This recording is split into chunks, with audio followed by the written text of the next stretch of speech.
Hello, mga tao, Manila, Philippines, asahan ang resback ng Pilipinas sa China.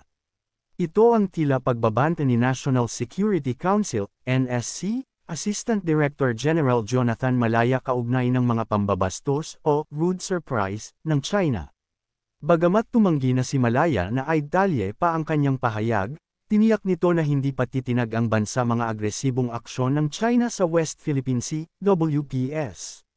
Ayon kay Malaya, hindi susuko ang Pilipinas sa mga pinsalang natamo ang mga barko at pagkasugat ng ilang mga personnel, mali ang akala ng mga Chinese.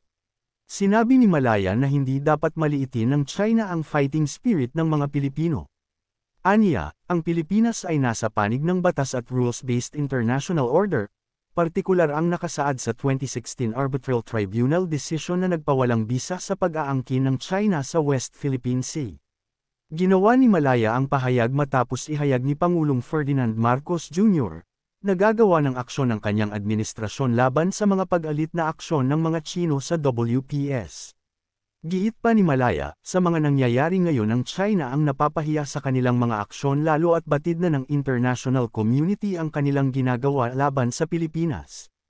Binatikos din ni Malaya ang China dahil sa paggamit ng warmongering para ipamuka na ang Pilipinas ang nag-udyok sa Chinese Coast Guard na gumamit ng malalakas na water cannon para patigilan ang barko ng Pilipinas na magtungo sa Ayungin Shoal para maghatid ng mga probisyon para sa mga tropa sa BRP Sierra Madre. Binigyan diin ni Malaya na walang pakialam ang China sa mga dadalhin at isusupply patungong BRP Sierra Madre. Abangan ang susunod kong mga ulat mga tao.